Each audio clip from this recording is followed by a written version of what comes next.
Motos Battle League, Revolution 3. Nandito pa rin kami sa B-Town Events, Baras, Rizal. Magingay kayo para sa parating na laban natin. Oh. Siyempre, gusto ko pasalamatan yung B-Town sa pagpapahiram ng venue. Siyempre, kay Kagawad Kamatis, kay Blaser sa pagtulong sa amin sa pag-organisa ng event na to. Crown Manila, siyempre, Pastry Vapors, Auto Beats, Zypher Philippines, siyempre, kay Tin Kaaway, sa Wild Max, yan, at sa Taragista Kuyaki, yan. Maraming salamat sa inyo lahat. At siyempre, gusto ko rin magpasalamat sa Bars Rizal, sa Kalaus, sa Gabs, at siyempre sa Vape Plaza. Maraming salamat sa inyo. Ito, laban to sa kanan, galing pa ng Antipolo Rizal. Mag-ingay para kay Arzone. Yeah! Arzone na umana sa Ripo, Antipolo Local Talents. Para sa lahat ng tao nandito, enjoy lang natin. Sa kaliwa naman, galing pa ng Taytay Rizal. Mag-ingay para kay Cynical J. Yeah! Yo, Triangulo, safe house. Yun lang. Yun, nag-cointos kami. Nanalo si Arzone. Pinili niya mauna si Cynical J. Una banat kay Cynical J. Katahimikan lang. Revolution. Pakinggan natin. Check, Reneg! Yeah! Flip top MC na yung kalaban! Salamat sa pagpapaunlak, kuya. Kaya bago ko simulan yung round 1, palakpak muna para kay Duma. Pero bakit eto lang? Yung hinain nyo sa akin dito, umakas ka ng big fish sa Rizal. Sa apoy ko mapiprito. Sunod-sunod yung talo ko. Kaya ka tinapat sa akin, iho. Tandaan nyo mamaya, ayan yung sasabihin niya sa intro. Gawain mo yan, di ba? Nagpe-predict ng linya ng kalaban, galawan ng kabadong tanga. Pag di niya kaya ng sabayan, kailangan ay makauna siya. Tapos pagpustahan na lang natin. Daan natin sa kamayang sagrado, tara. Pag na-predict mo kahit isa sa mga linya ko ngayon, panalo ka na. Game? Game! Game! Siya nga pala si Arzone.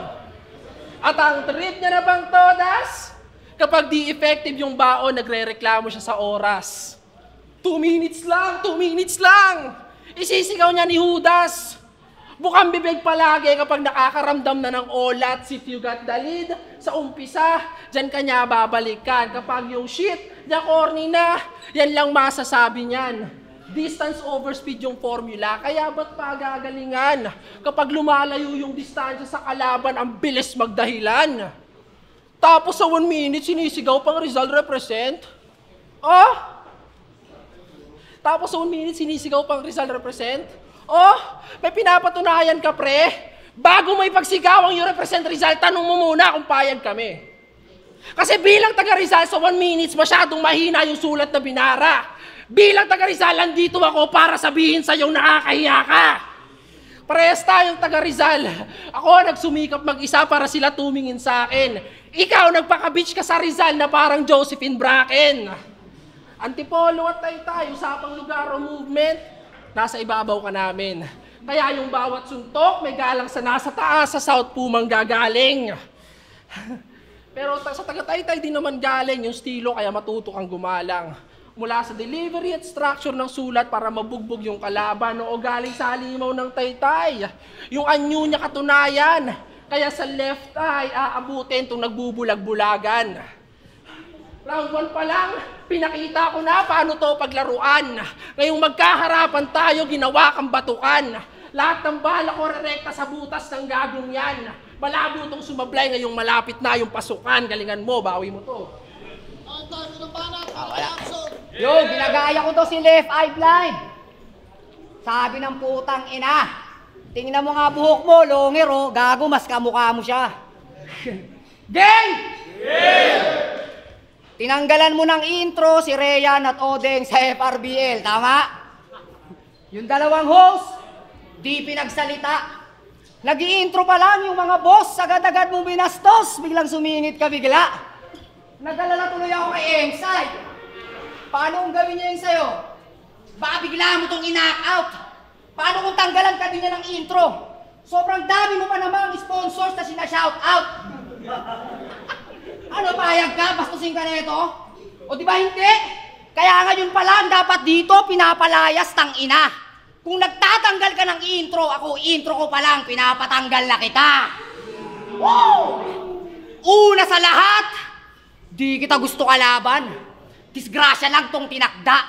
O aksidente, di sadya, kaso sa hitman bumangga.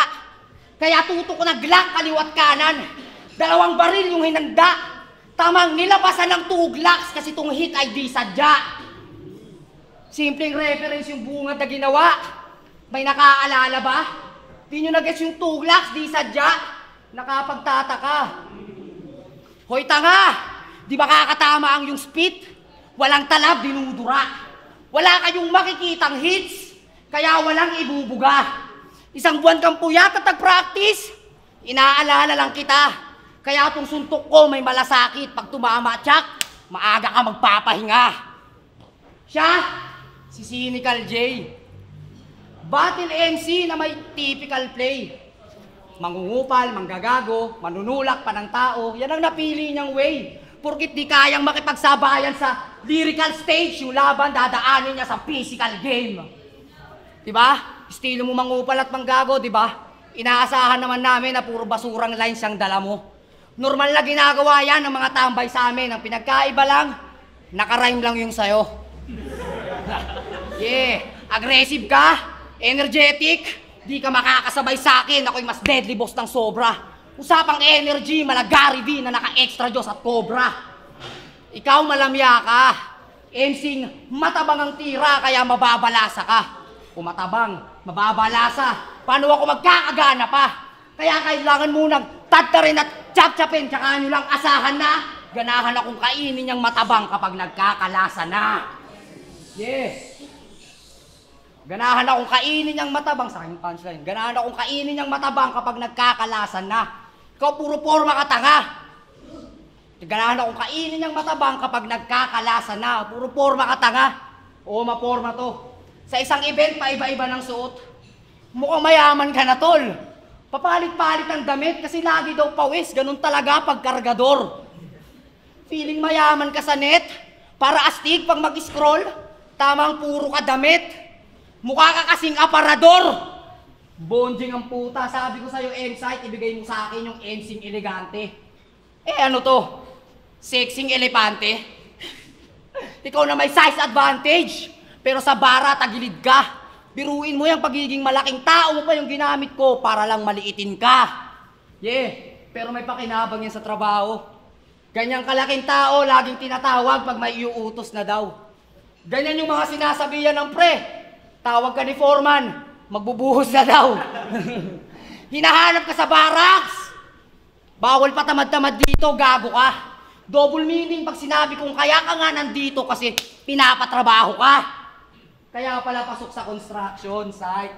Kaso baguhan na walang modo, aking napagtanto.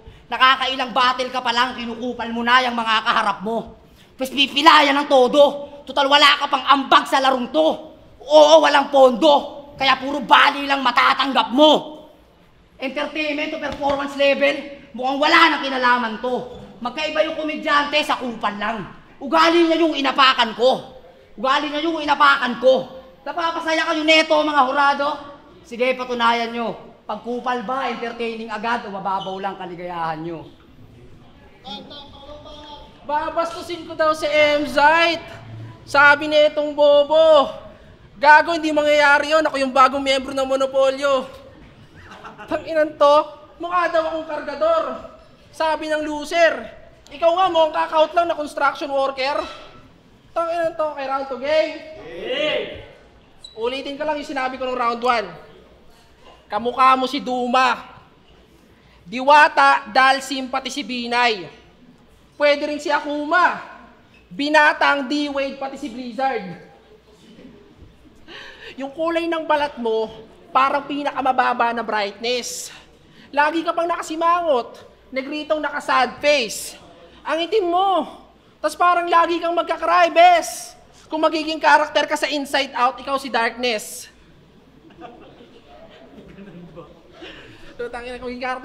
Pero feeling pogi pa yung leche, hoy. Gago ka ba?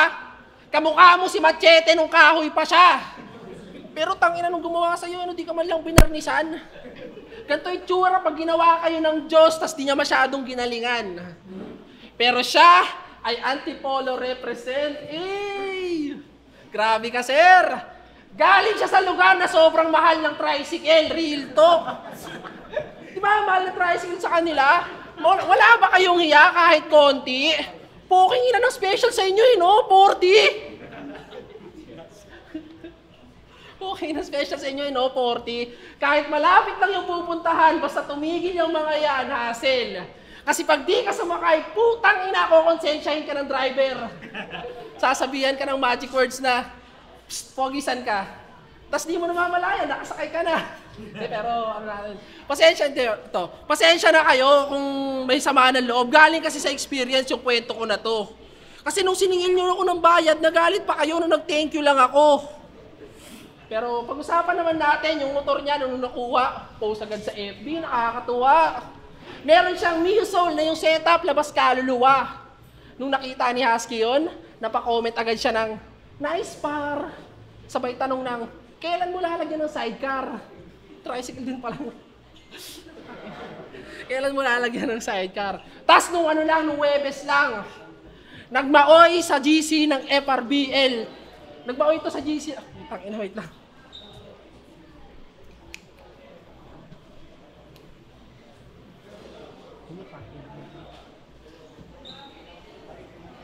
Okay. Nagmaway sa GC ng FRBL tong binata. Kilala niyo si Triple Pride? Ginawa siyang katatawanan kaya hindi niya kinaya. Talagang lap trip ako noon. Nung aking binasa, yung eksena reverse racism, pinagtripan siya ng Bisaya. Round to body bag pa rin kahit magpatawa lang ako rito.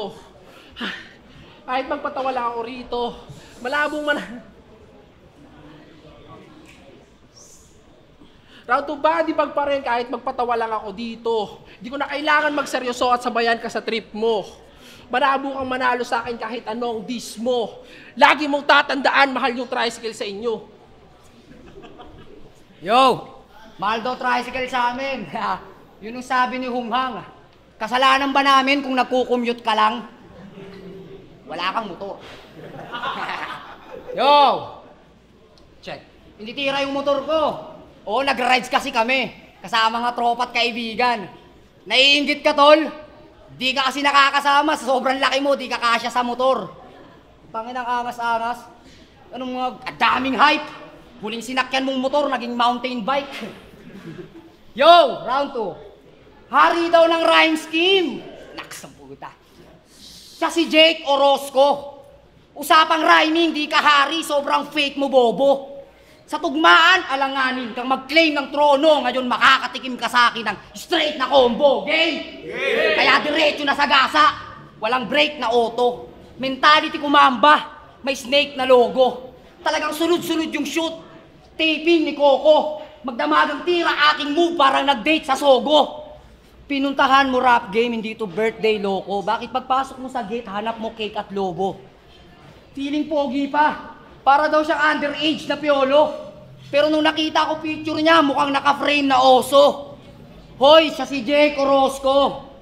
In-upgrade na chongo. Ang haba ng buhok, mukha kang gay o homo. Ang haba ng buhok, mukha kang gay o homo. Ako nang bahala sa cut. Gunting at razor, oo. Tung long hair kakalbuhin, magiging bembol roko. Huwag mong isiksek sarili mo dito, walang space yung bobo. Usapang ranking ay wala kasi yung rate pang promo. Kaya saksak mo sa yung face, di tayo same ng bolo. Usapang talas, pwedeng Kenshin aking name o Zoro. Gusto mo rhyming? Di ka safe, kahit ang play mo holo. Sa lakas ng hype ko, mala Drake kapag may game Toronto. Ako balakid sa harap, hadlang sa play mo oo. Parang sinubukan mong dumakdak, against mo tombo. Ito ay crime scene, at biktima si Jake Orozco. Patay ka sa rhyme scheme kahit dehins pa todo. Patay ka sa rhyme scheme kahit dehins pa todo. Pag-upload ng video, hindi battle, yung ipi-play nyo oo. Makikita sa YouTube laban namin yung replay sa Soko. Extended rhyming, kasi si Jake daw yung kalaban, kaya sabi ko kay M-Site, Eddie Game. Si Cynical J lang pala, kala ko kalaban kong Jake yung 7K. Oo, si 7K, respeto. Usapang tugmaan sa moto, siya yung una kong naisip. Pero tuluyang na-scam. Yung inaasahan kong 7K, bumaba yung value. Ano to, discount? Oo, pamalit ka lang sa original na Jake. Kaya body bag, wala nang arte pa. Cause you're nothing but a second Jake trying hard. Kapre ka! Ang ina mo. Kinalawang na daw ako. Pwes tagpas ka sa aking gamit. Mahirap daw mapatay to. Sa gubat ng barasya ay panganib. Kasi gagamitin sa laro ang aking talas sa talahib. Walang masamang damo sa bagong hasa ako nakarit. Galing niya ito mag-rhyme, oh. Rick, kunin mo to, 1 minutes 3, oh. Kung pwede na to, no? Okay. R-Zone versus Cynical. Totoo lang, sa laban na to, masaya ako. Pero di mawala yung tanong sa isip ko na, ba't ba ako? Dalawa lang yung posibilidad. Kung ba't nga ba si Zayt nakasato? It's either mataas yung tingin niya sa akin o mababa yung tingin niya sa'yo. Pero di yun yung rason. Di yun yung rason. Kung ba't katapat niya ay ako. Pinanood ko mga battle mo at dun ko lang napagtanto. Gusto lang naman palang bumawi ng gago na to. Kasi galing sa taga-ekisan lahat ng talo mo. Diba? Pero malabo ka pa rin manalo kahit lahat pa binaon mo. May pag-asa ka pa sana kung si Kenji yung hinamon mo. Kasi tinalo siya ni Casper. Manuel, Jem at Da Vinci, umuulit lang yung cycle, bro. Kasi tinatalo ka ng taga-ekisan sa pinakamahalagang mga battle mo. Ngayon ramdam mo ulit na pumasok ka sa parehong pintuan.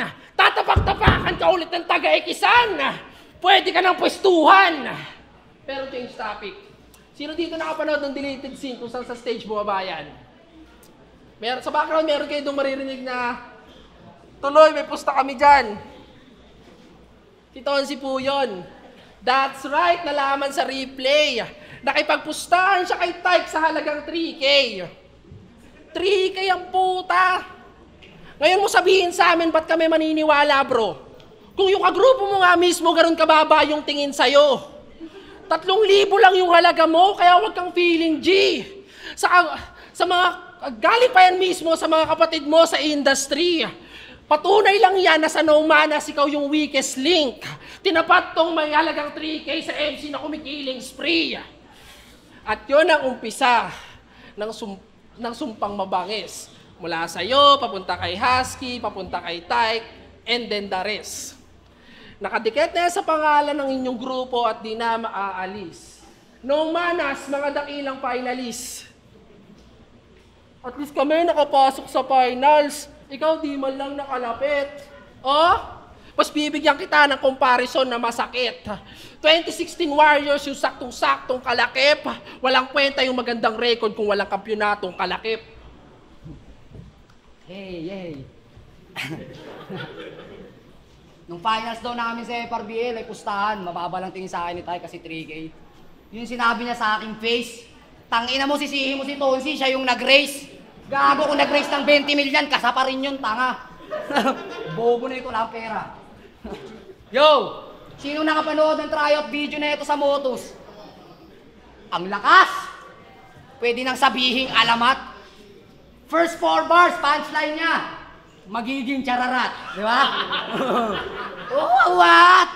Ang laki-laki mong tao, punchline mo, magiging chararat. Alam mo kung anong ka-rhyme nun? Bading na nagrarap. Habang ini-spit mo yun, nanggigigil ka pa, Brad.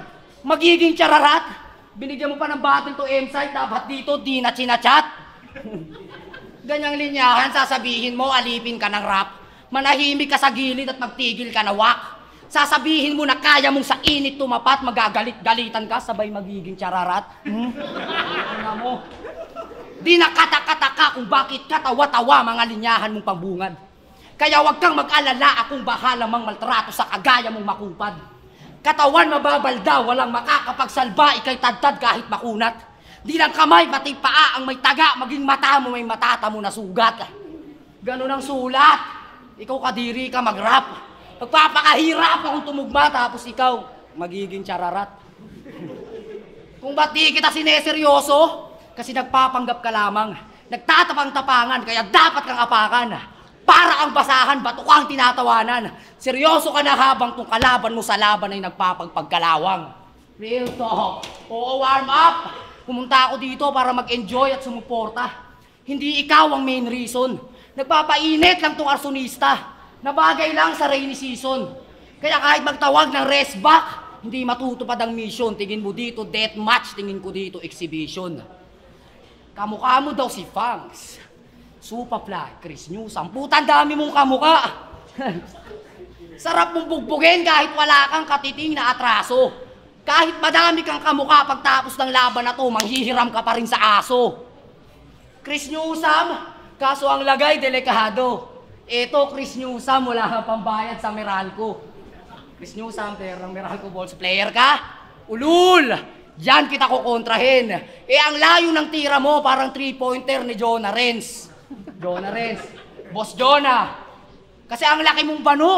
Sana nakuha mo yung punto. Na hindi sapat na malaki ka lang, di uubra kahit na brusko. Jonah Renz, brusko. Kaya game over na.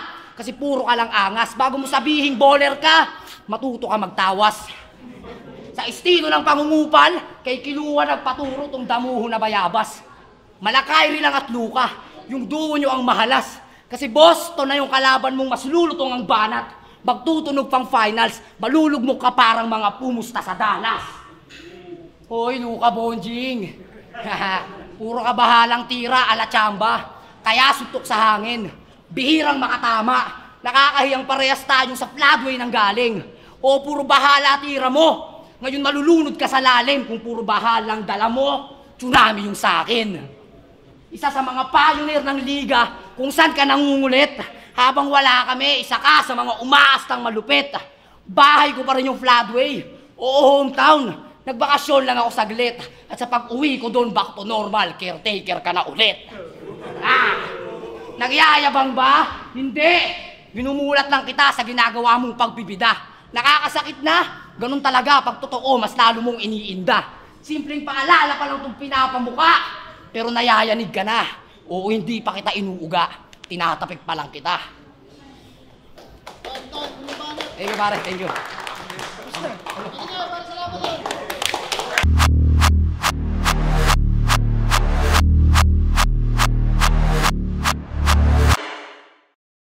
Motos Battle League, Revolution 3. Magingay pa kayo isang beses para sa solid na laban ngayon. Siyempre, gusto ko pasalamatan B-Tone. Maraming salamat kay Kagawad Kamatis. Maraming salamat sa mga kasuotan ko. Crown Manila, Hypebeat. Maraming salamat. Beast Chainworks. Yan, sa mga gusto magpagawa, message lang kayo sa page nila. Pero ang boto ng Urado, 3-0, magingay para kay Arzone. Shoutouts kay Cynical J. Salamat kay Cynical J. Message na medyo kinakapos. Salamat kay Arzon. Yung shoutout sa Safe House Triangulo Hood 1997 sa girlfriend ko kay Ellen. Babawi ako! Yo, Anthony, Safe House, sama si Cynical J. Ang boto ko all 3 rounds para kay Arzone. Mas maganda ang pagkakasetup niya at saka yung mga tugmaan niya papunta sa punchline. Kaya all 3 rounds Arzone. Anthony, peace out. Yo, Vicente, binoto ko si Arzone. Though mahaba yung round 1 niya, pero hindi pa rin yun nakatekto sa performance niya. Mas lamang pa rin siya para sa akin ng punchline, tsaka sa angles. Doon sa tinanggalan ng intro si Rayan. Sa intro, pinapatanggal kita. Nag-pay off naman yun. Tsaka mas marami talaga siyang pumutak na linya para sa akin kaysa kay Cynical J. Pero mad props kay Cynical J. Yo, Blazer, shoutout muna sa Black Manila, sa suot ko, syempre sa ulap. Cynical J versus Arzone. Binigay ko kay Arzone yung aking boto. All 3 rounds. Siguro mas lumamang siya sa material, sa angas ng pagkakasetup. Magaling rin naman si Cynical J. Siguro mas lumitaw lang yung pagiging veterano ni Arzone pagdating sa battle. Mas lumalanding ng maayos yung mga napili niyang bara para kay Cynical J. Tapos balance rin yung round 1 ni Cynical at round 3. Siguro pinakamahina niya yung round 2. Pero yun, pataas ang pataas yung kay Arzone. Tapos consistent pagdating sa energy, kung paano niya pinoproject yung kanyang mga sulat. Yun, mas lumitaw yung pagiging veterano ni Arzone sa battle na to. Yun.